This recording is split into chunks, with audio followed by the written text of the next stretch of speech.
I'm going to start the event. We still might have a few people coming in, but thank you for joining us today for this event. We're really excited to bring it to you. So my name is Sarah. I'm a research officer here at the LSE Centre for Women, Peace and Security. And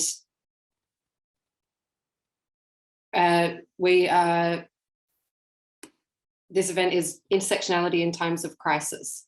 So the goal of this event is to explore the importance of intersectional considerations from multiple perspectives, and especially in times of crisis. And this has really come about, we've been thinking a lot about this with the COVID-19 pandemic in particular. So we've got a really exciting panel today, and they're going to engage a number of questions. So for example, how has the COVID-19, how have policy responses to COVID-19 taken into consideration and affected intersectional inequalities? And also, what role can human rights mechanisms and CEDAW in particular play in integrating intersectionality in states' responses to crises and to violence? So I'd like to introduce our speakers as well. So we have Bandana Rana. She's a member of the UN CEDAW committee since 2017, and she's currently the chair of the Working Group on Inquiries. And she's also a member of the UNFPA High-Level Commission on ICPD 25 follow-up. So her experience spans 3 decades of active engagement in promoting women's rights and gender equality through the different organizations and networks that she has founded and led. Angélica Cocomá is reading for a DPhil in law at the University of Oxford. Her research focuses on the implication of unconsented medical procedures during hospital births in women's autonomy. Before coming to Oxford, she worked at Women's Link Worldwide, representing victims of human rights violations in national and international courts. And she was part of the team that drafted the latest lawsuit to decriminalize abortion in Colombia. Elena Stavrevska is one of my colleagues here at the Centre for Women, Peace and Security, and she works on the Gendered Peace Project, which is hosting this event as well. So her research explores issues of gender, intersectionality, transitional justice, and political economy in post-war societies, with a particular focus on Bosnia and Herzegovina and Colombia. So thank you to the 3 of you for joining us. It's a real pleasure for us. And just one quick note on how the event will run as well. Bandana understandably has to leave at 10:30. So I'm going to ask you to speak first. And yeah, if you could kick it off, that would be great. Thank you.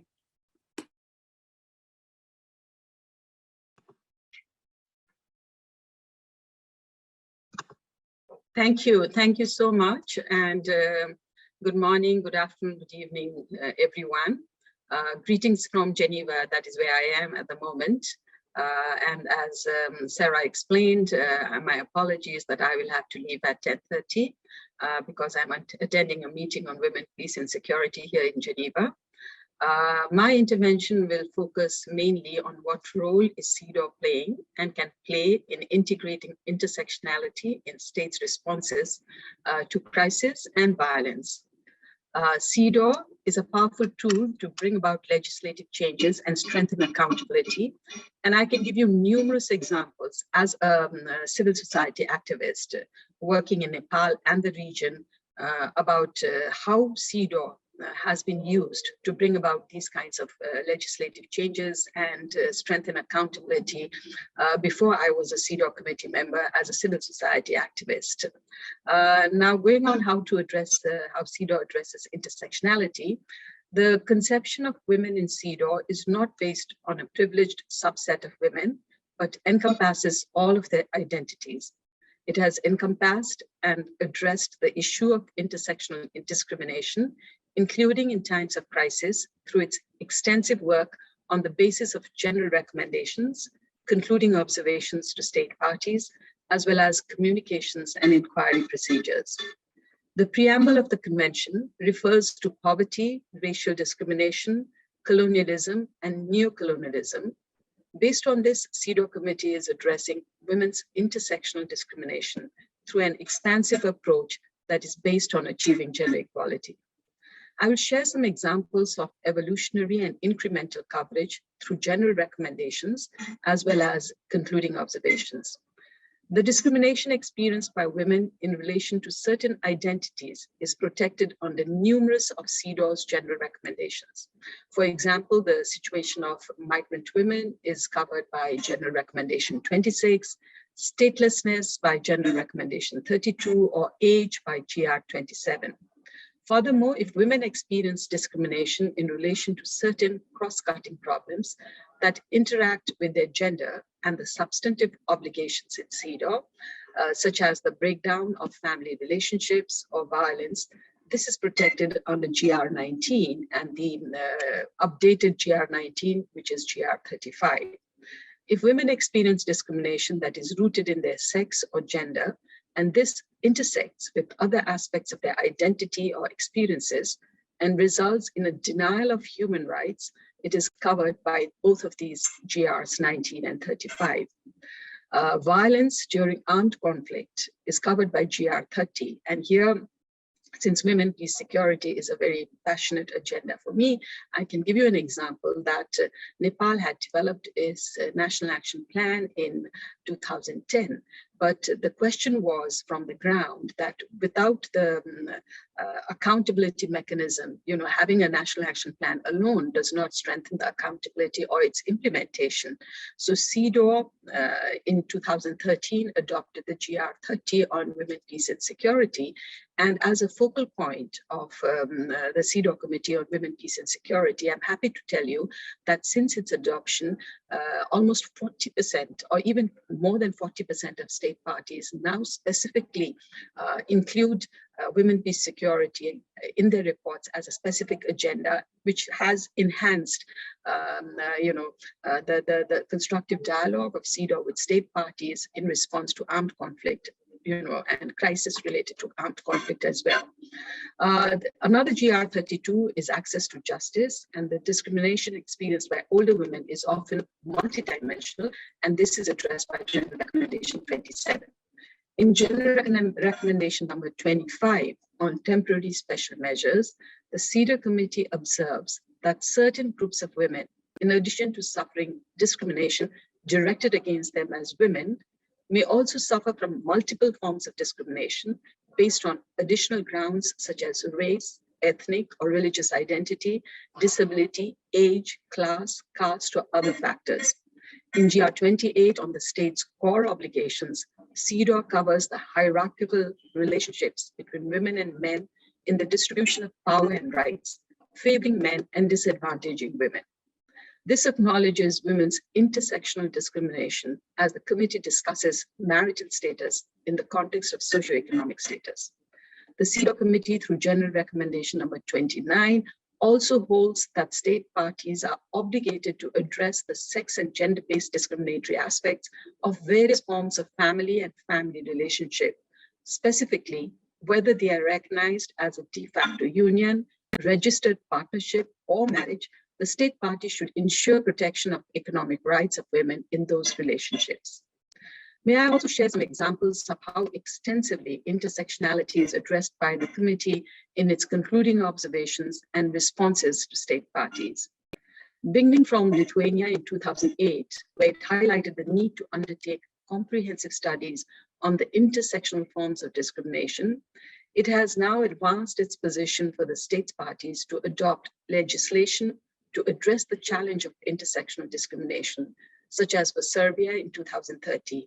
In recent times, the committee has underlined the duties of the states parties to use intervention areas in additional areas, such as in temporary special measures, political participation of women, or respond to the needs of women with disabilities and LGBTI groups. Some other examples of concluding observations or recommendations given to state parties, let me just share some examples. UK in 2008 conduct regular and comprehensive studies on intersectional discrimination against ethnic minority women to collect statistics on their situation in employment, education, health, and public life.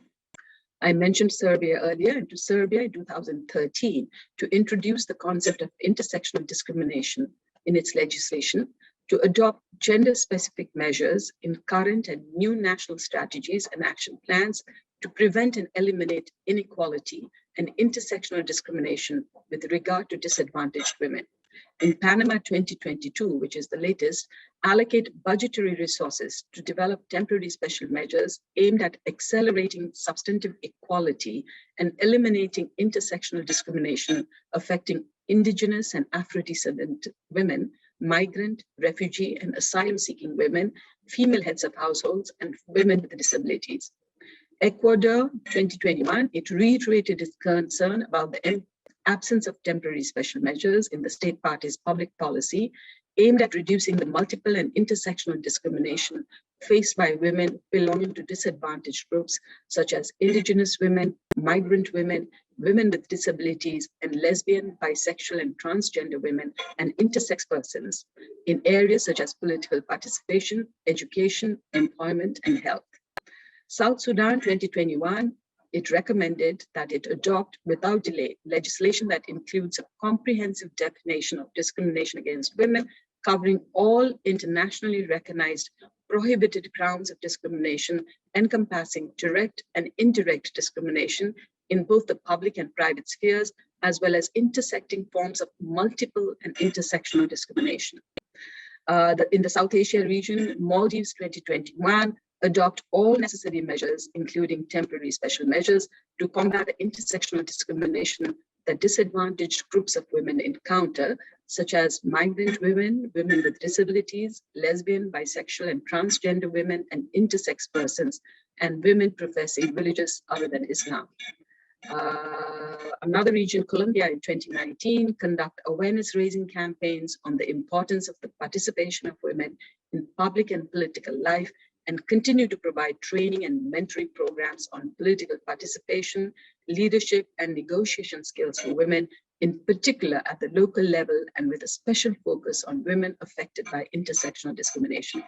My own country, Nepal, the latest one in 2018, recognized the specific needs of all women and girls facing intersectional and multiple forms of discrimination in the legal provisions on special opportunities, and to accelerate the achievement of structural, social, and cultural changes necessary to correct past and current discrimination against women, including intersectional and multiple forms of discrimination against specific groups of women. So these are, not to say that these were the only countries that we have provided recommendations to. There are many, but I just wanted to give a glimpse of the diverse countries and how we have addressed the issue or the agenda of intersectional and the multiple forms of discrimination targeted against specific groups of women. Another example I want to give is, of course, under the optional protocol, we have two special procedures, which is the inquiry and communication procedure. And I will just share one example of the inquiry procedure on the issue of Aboriginal women's status in Canada regarding the missing and murdered Aboriginal women in Canada in 2015. The CEDAW committee specifically analyzed how gender, race, and socioeconomic status contribute to violence against Aboriginal women. It drew strongly on the disadvantage element to analyze intersectional discrimination. CEDAW committee called the state to task by observing that the measures it is taking to reduce socioeconomic disadvantage are not focused on the specific needs of Aboriginal women. CEDAW committee encouraged Canada to conduct a national inquiry to root out the systemic causes of discrimination and violence against Aboriginal women. This represents both a nuanced understanding of how intersectional discrimination contributes to women's poverty, violence against women, and how transformative equality can be used to remedy this unique form of harm. Because you mentioned, times of crisis, and the recent one related to COVID-19, the example of how CEDAW committee responded to the crisis is by the issuance of CEDAW's COVID-19 guidance note in 2020, which I had the pleasure to coordinate or lead the drafting of this guidance note. The guidance note explicitly outlines in the chapeau itself, in relation to COVID-19 pandemic, the effects are aggravated for disadvantaged groups of women and women in conflict or other humanitarian situations. States parties should uphold the SDG principle of leave no one behind, promoting inclusive approaches in their legislative, policy, and other measures. During the COVID-19 pandemic, they should reinforce measures to support disadvantaged or marginalized groups of women. In particular, state parties should mitigate the impact of COVID-19 on the health, including mental health of older women and those with pre-existing health conditions by ensuring access to healthcare through medical home visits, safe transport to healthcare facilities, and psychosocial counseling. Ensure that basic services, including healthcare, shelters for victims of violence, and inclusive education remain accessible for women and girls with disabilities during times of confinement and reduced service delivery, including in rural areas and for those in institutions. Ensure access to adequate food, water, and sanitation for women and girls in poverty, including by providing food stocks and upgrading related necessary infrastructures. Ensure that migrant women and girls, including those in an irregular situation and those without health insurance, have adequate access to healthcare, and that healthcare providers are not under a duty to report them to immigration authorities. Take special measures for the protection of refugee and internally displaced women and girls, such as systematic screening for COVID-19 in and around refugee and IDP camps, and address their increased risk of trafficking and survival sex during the pandemic. Ensure that Indigenous women and girls have access to culturally acceptable healthcare. All services should be provided in collaboration with local Indigenous authorities and ensure respect for their right to self-determination and territorial protection against virus propagation. State parties should ensure that Indigenous women and girls and those belonging to minorities have access to continuous education and COVID-19 related information, including in native languages. Address discrimination against lesbian, bisexual, and transgender women in access to healthcare, and ensure that they have access to safe shelters and support services whenever exposed to gender-based violence during home confinement. And protect women and girls in humanitarian settings and continue implementing the Women, Peace, and Security agenda. These are some of the highlights included in the guidance note on COVID-19.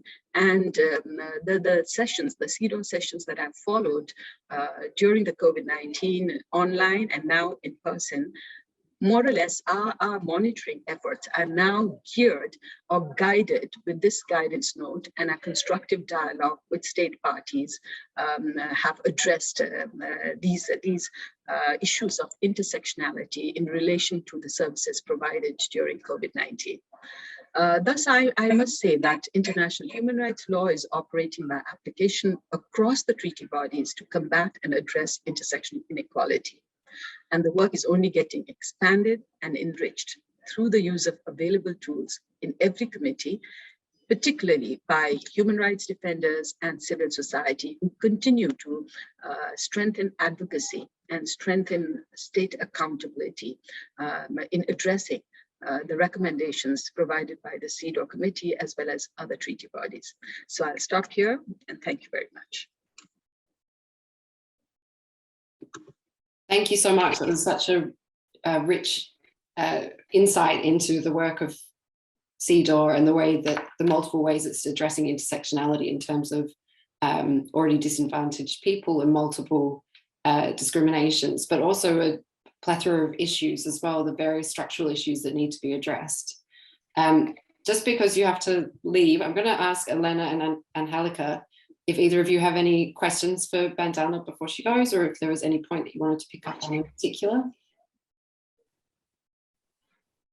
Angélica, do you want to go first? Or? No, you go first if you have something. Okay, thank you. So thank you, Bandana, so much for this detailed explanation, and also it makes our talks probably much easier because you have set out the ground for what we're going to talk about. So out of curiosity, the guidance note was so important and claiming from the get-go of the pandemic what the state's obligations are, and also how they're, they have to consider the intersectional impact as well. I'm curious, what has been your observation so far, if any states at all that you know of have actually taken the guidance note into account in developing their COVID-19 responses and then recovery measures as well? Well, you know, once we issued the guidance note through our own formal and informal channels, and also formal channels, of course, the guidance note was shared with member states, and as well as civil society and human rights defenders. If you take the case of Nepal, since I am based in Nepal, and with the guidance note issuance, you know, I have my very strong identity of civil society as well. So I, along with other civil society members, continue to advocate with our state authorities in consulting or referring to the guidance note when they develop their response programs to COVID-19. So I feel that these are tools. You know, it is the CEDAW committee, of course, shares and disseminates, but I think and also addresses it in its concluding observations with the state parties that come into dialogue now. But it is a tool, a powerful tool for civil society, for human rights defenders to take it up, you know, because that complements the work. Just the CEDAW committee providing recommendations does not ensure its effective implementation. So it's a very complementary work about how civil society and human rights defenders take this up as a powerful tool to consistently and persistently advocate with state authorities. So that's happening in some of the countries. That's encouraging to know. Thank you. I have more like a comment, and it's regarding this last discussion about how to implement CEDAW's recommendations or guidelines. And I just wanted to say that I do think that there are very powerful tools to advocacy, and that they are very useful, or at least in like coming from the particular experience of Colombia, they're very useful to pressure governments into guaranteeing urgent attention and urgent, for instance, mechanisms that sometimes governments stopped providing during the pandemic. I think I just meant that I think it's great that the guidance is so comprehensive, because it touches upon a lot of different points that can really be taken upon by different types of human rights activists. And of course, the implementation is a different. I mean, it's a struggle, I guess, but it's work, and it's easy. It's a work that's easier having guidelines by the CEDAW. So yes, it's more like a comment about the importance of these guidelines. Thank you, Angélica, for reiterating that. You know, I could agree with you more, because again, my civil society hat, you know, I recall even before I was a CEDAW committee member, how we used the vibrant civil society in Nepal used the CEDAW recommendation as a powerful tool to advocate for the adoption of domestic violence legislation, adopt law on harmful traditional practices, in engendering a new constitution in 2015, you know, that CEDAW recommendations were used as a basis for engendering the constitution itself. So I have vivid examples of how the CEDAW recommendations can be. I mean, I won't say that it's the best of procedure, that, you know, it's very swift and prompt, you know, like every UN mechanisms, it does have its drawbacks, it's slow. I mean, sometimes I feel I wish we could do it much more faster, particularly in terms of inquiry and communication procedures. But that is the only option available to us. And we have to, it is our responsibility to make it powerful and to utilize it to strengthen accountability towards women and gender equality. Thank you so much. Yeah. And Angélica, I'll pass over to you. Thank you. Perfect. Thank you, Sarah. Thank you so much for your presentation. As Bandana, as Elena was saying, I think you covered a lot of important topics. So I will try to be brief now, and I will focus and I will talk mostly about two groups that I feel, two groups of women that I feel that expose how different power structures intersect, particularly the case of migrant women who are fleeing Venezuela in this moment and are living mostly in the borders of Colombia. And the second group of women, include mostly girls and women, but mostly girls, who are being victims of forced recruitment in Colombia. So I think that I want us to think about migrant women and girls who are being victims of forced recruitment, because these are two cases or two type of women and girls whose situation worsened during the pandemic and the COVID restrictions due to the very intense lockdowns.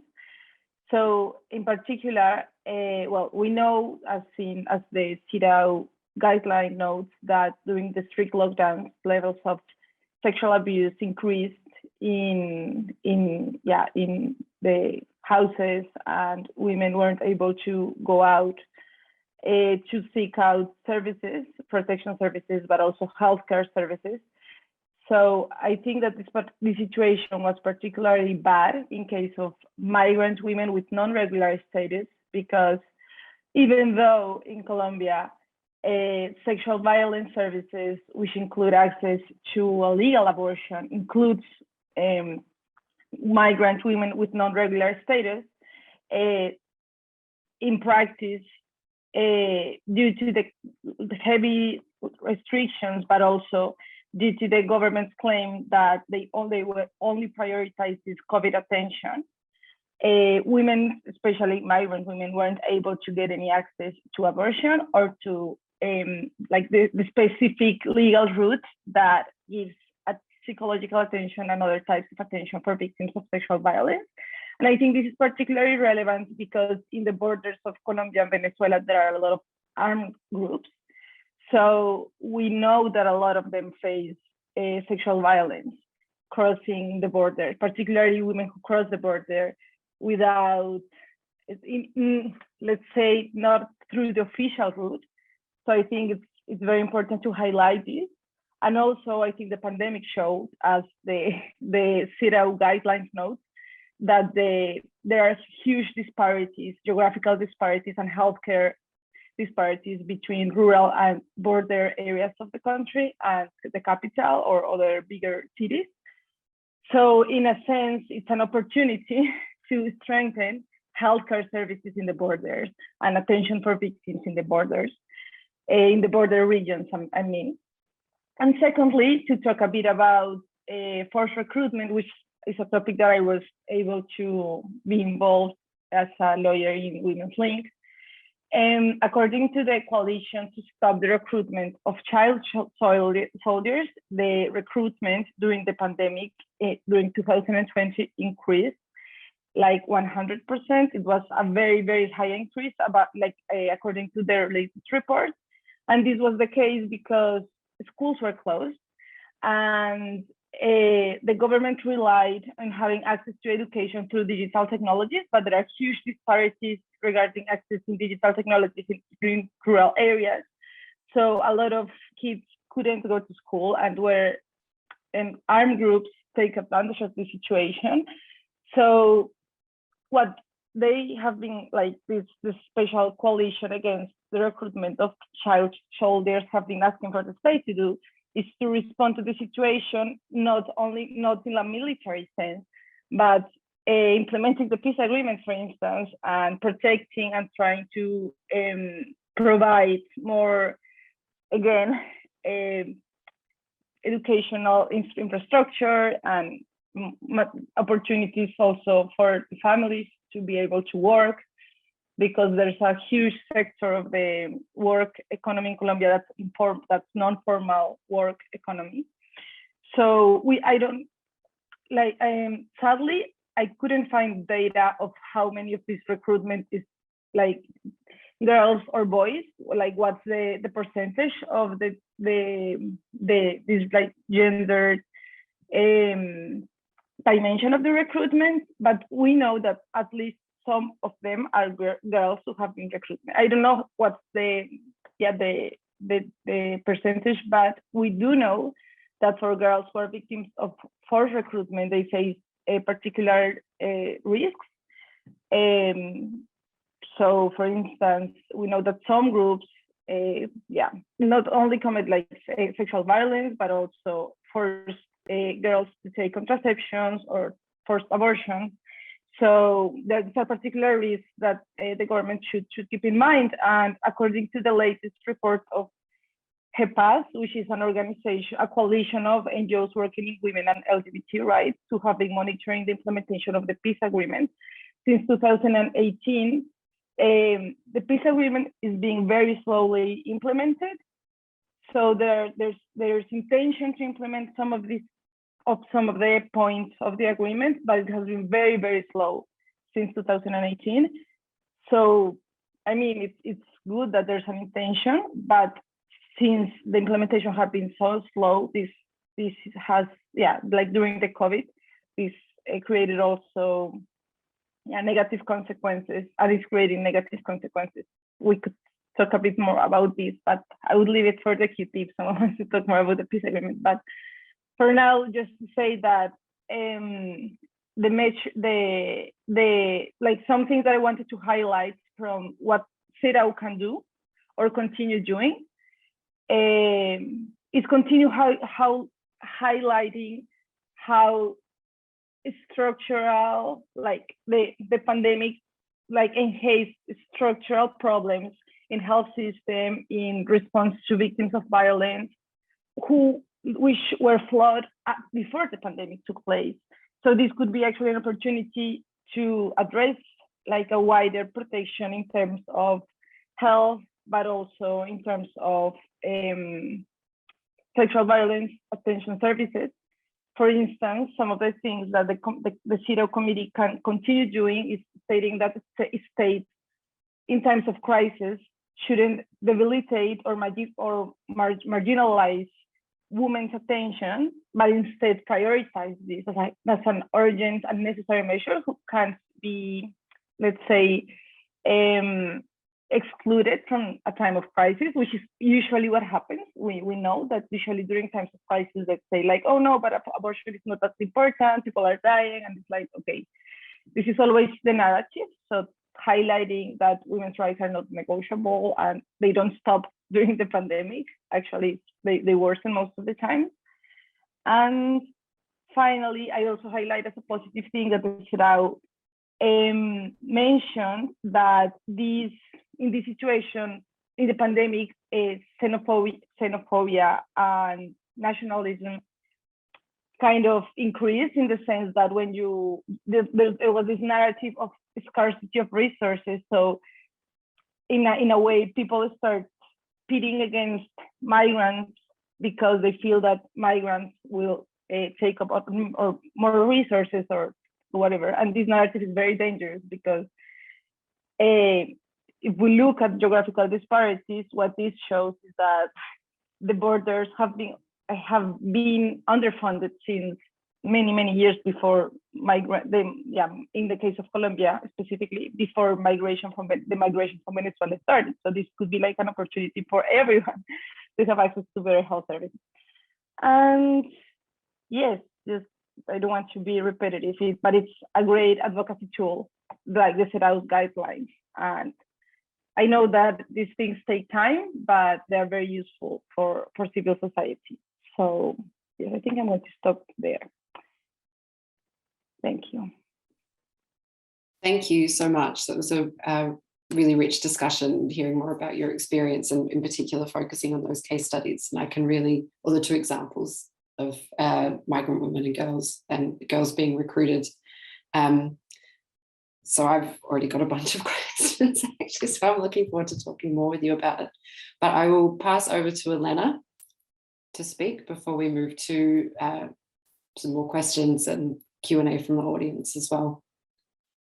Thank you, Sarah, and thank you, Angélica. Even though we didn't coordinate who's going to speak about what, I think actually the way that the three presentations kind of work together is excellent, because you spoke about certainly women positioned in a certain way, migrant women, for instance, but also girls, and I will speak a little more about rural women, except I might lack a little bit of the optimism of, or I'll flip on the other side and look at states' obligations.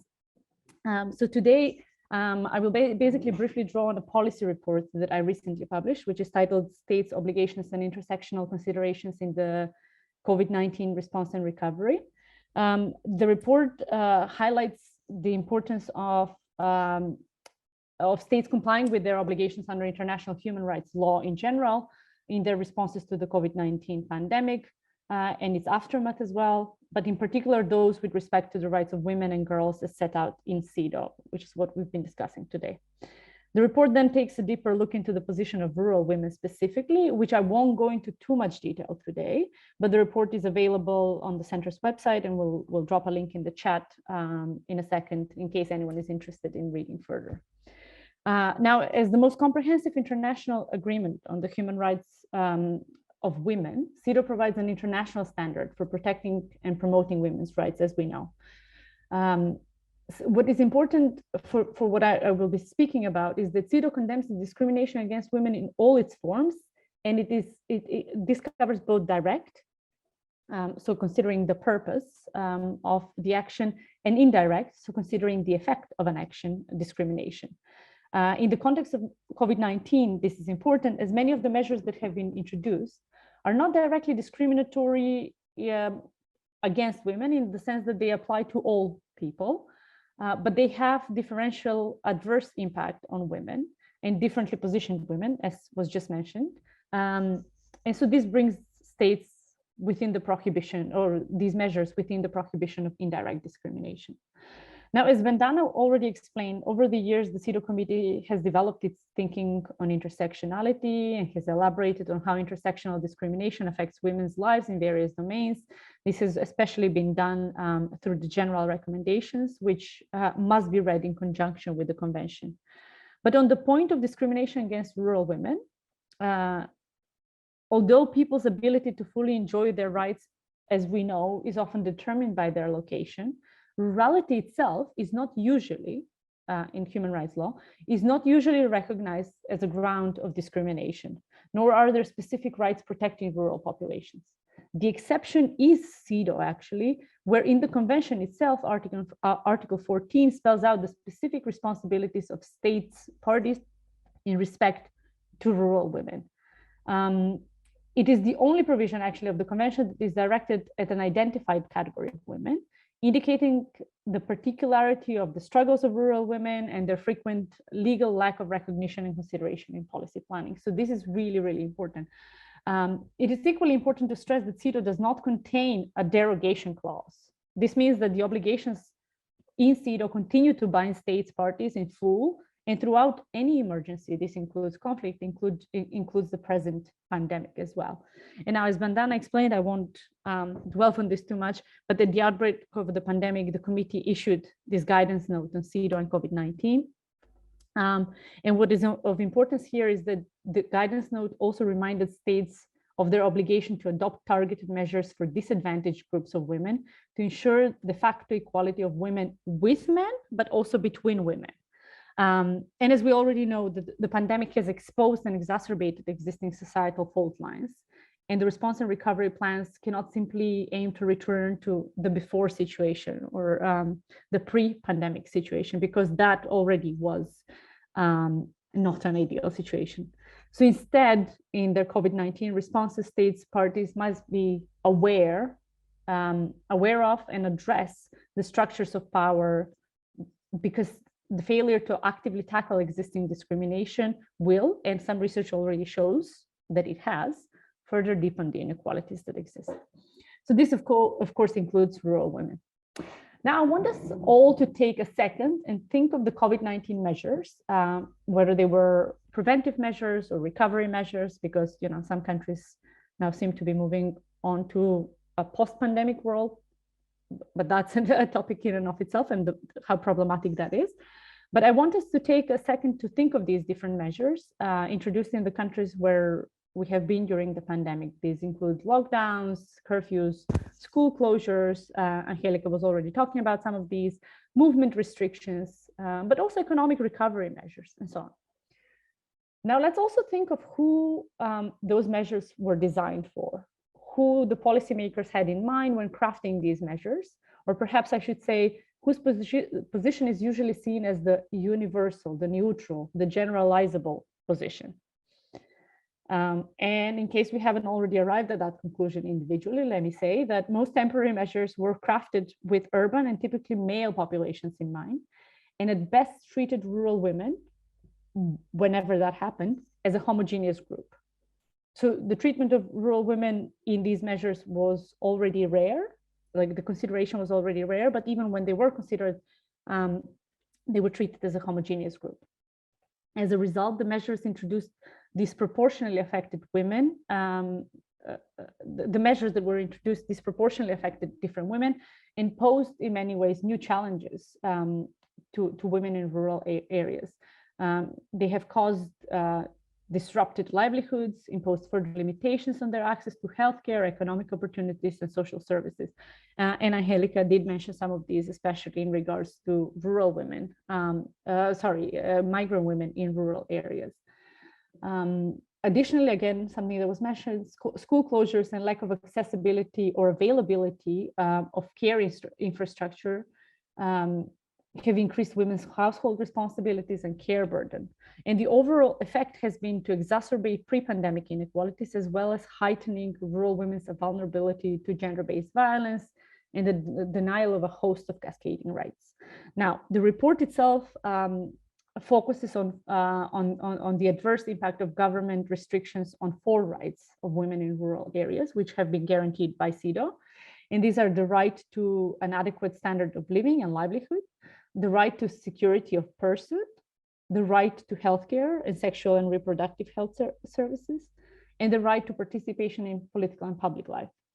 Here, due to time restrictions, I will focus on only one of these rights, which is the right to an adequate standard of living and livelihood, which I think also kind of goes or is complementary to what was already said.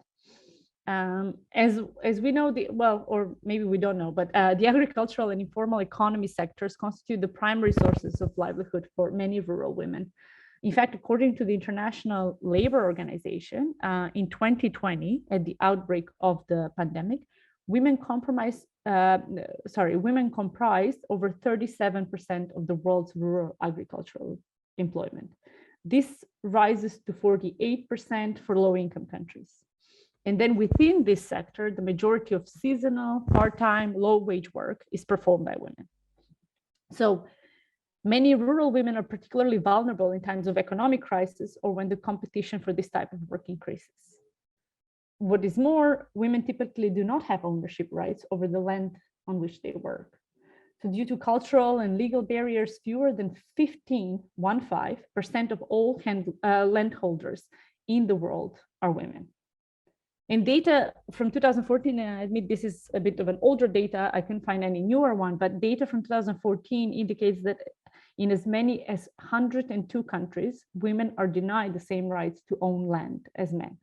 Now, this comes in addition to a gender gap in asset ownership, where rural women have unequal access to productive resources, such as mechanical tools or technical assistance or animals.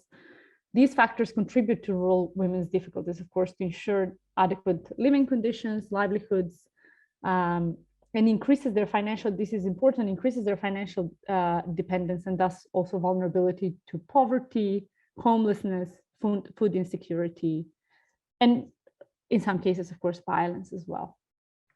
Now, during the pandemic, as we know, restrictions on the movement of people and goods across and between communities have disrupted agricultural value chains and food systems. And there's already some research coming out on how this specifically affected women negatively. Rural women specifically, who have been involved in small-scale farming and reliant on selling their produce in markets, have been particularly disadvantaged, as many were no longer able to trade their goods, but while others had little choice but to accept reduced prices for the goods they were selling. So even when they did have access, oftentimes they had to reduce the prices.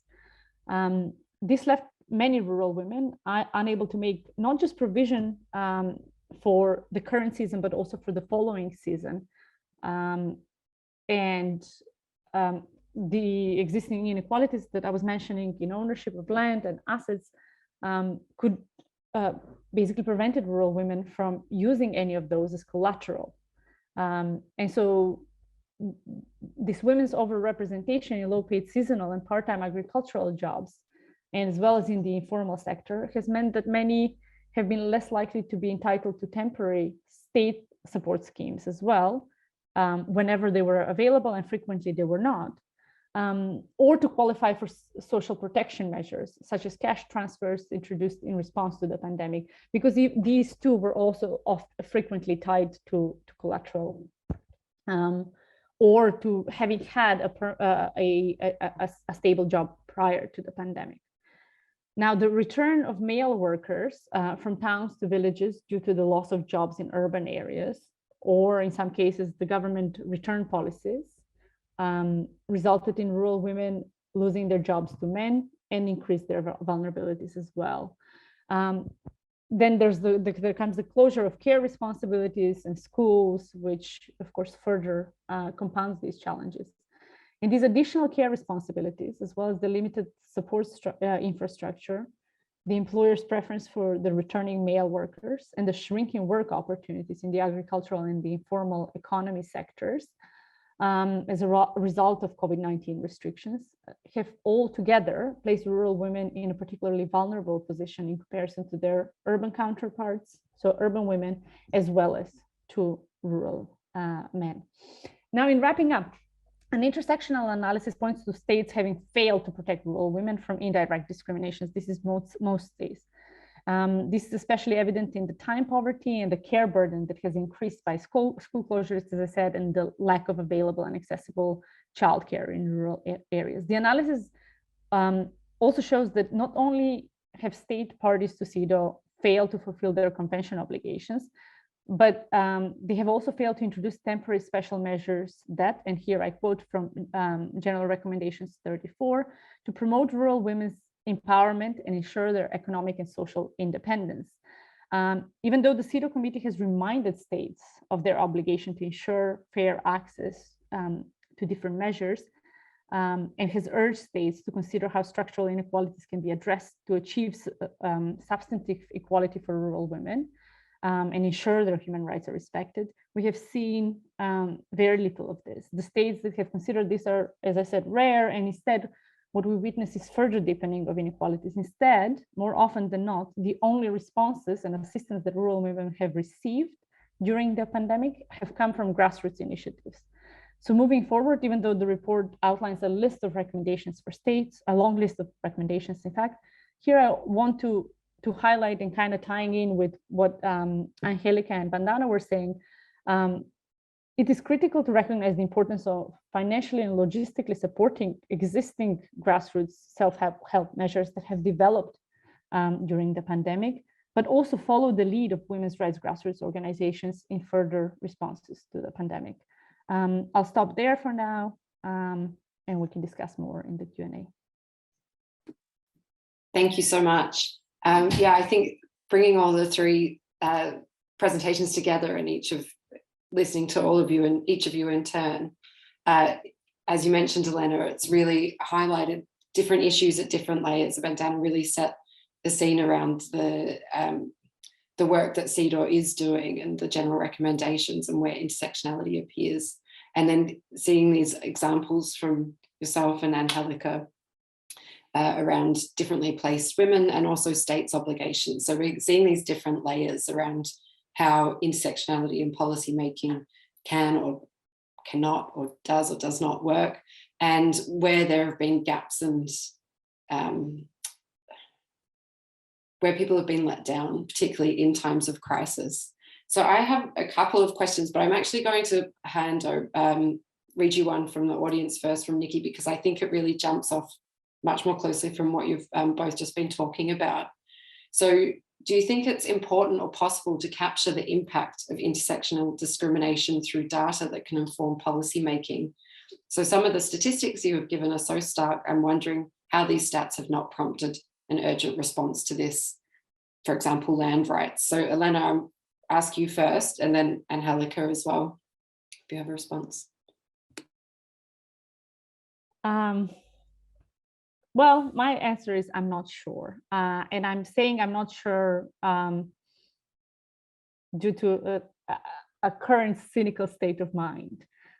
So it's not necessarily a definitive answer, but I think it is also about who gets to see the statistics and who gets to make make these decisions. So let me give actually another data here, another statistic. According to March 2021 data, women on average made up only 24, so less than a quarter, 24% of members among the 225 COVID-19 task forces across 137 countries. So I don't think it is a question of the data existing. It's also a question of who gets to recognize that this data exists and who gets to recognize whose needs, vulnerabilities, and experiences are simply invisibilized. I know that's not a great word to use, but are simply made invisible by the fact that they are not included in the policy processes, and they're not represented in any of these responses either.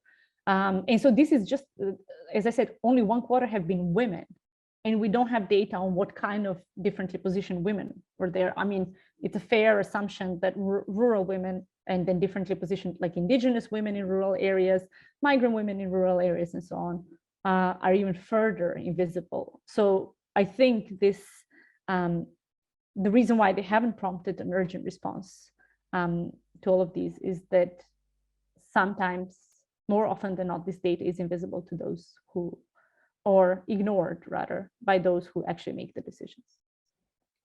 Angélica might have a different take. Sorry, but it's better to start off cynical and then end with optimism if you have something optimistic to say. I have something optimistic and something less optimistic, so maybe it can. But I was going like the first thing is that I do think that data can really be used to motivate, at least to show that there's a problem that needs to be addressed for policymakers. So I will give an example. For instance, well, like during the lockdown, we had data that sexual violence had increased by partners, and we have data because the government,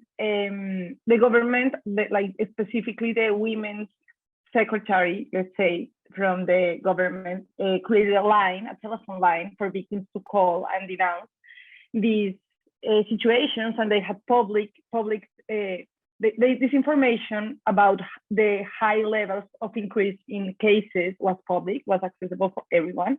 So this was a very important, let's say, data to us for the Ministry of Health to create a route to create an explicit guidelines for hospitals and for policemen to say, okay, look, if a woman is victim of sexual violence and she needs access to healthcare or to support services, you need to let her access the service.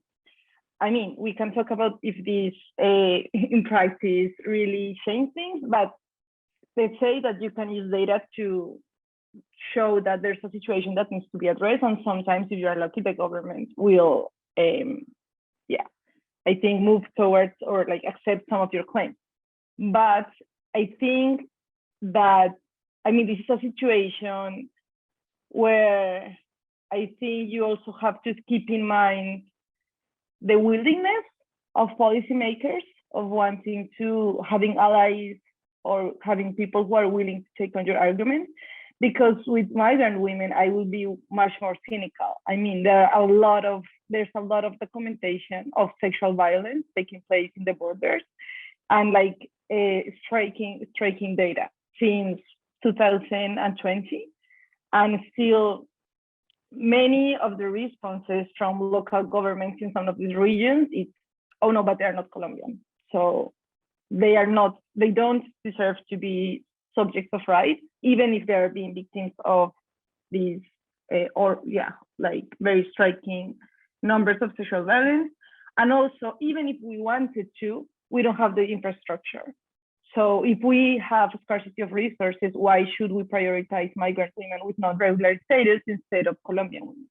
So, and that's the thing about intersectionality. I think that sometimes with xenophobia and with these types of oppression that are like so intense, it's very hard even if you have the data, even if you have the evidence, to really move people to connect with the humanity of the person that you are, because they are very pervasive forms of domination. So it's very hard, I think, sometimes to allow policymakers to see the other as not another, I guess.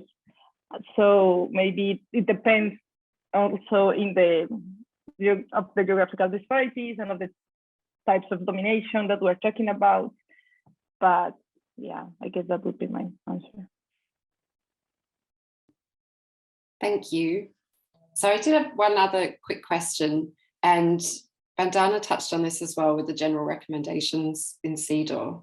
And given that we're the Centre for Women, Peace and Security, so based on what you were both talking about with CEDAW's, CEDAW and states' responses and obligations to COVID, are there any lessons that we can take from the Women, Peace and Security agenda, particularly as an agenda that's designed to respond to crisis as well?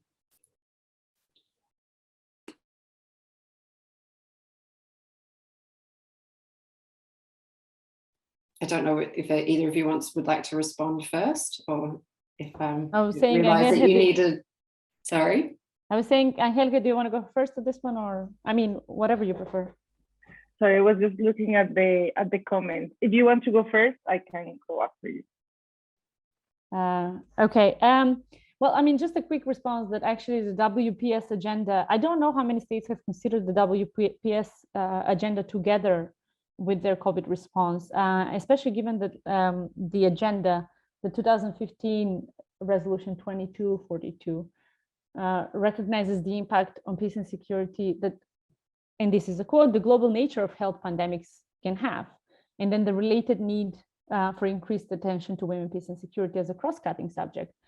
So actually, a lot of these things are there already, and I think the WPS agenda is critically important because it does speak of times of crisis. It speaks of times of crisis, and of course we can, there's plenty of criticism for the WPS agenda, and rightly so, especially the lack of intersectionality as well, given that this is the topic we're covering today.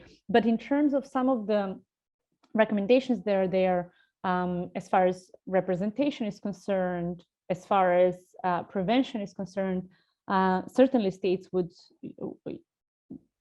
have a resource on which to draw if they look at the agenda, including their national action plans, where they exist, of course.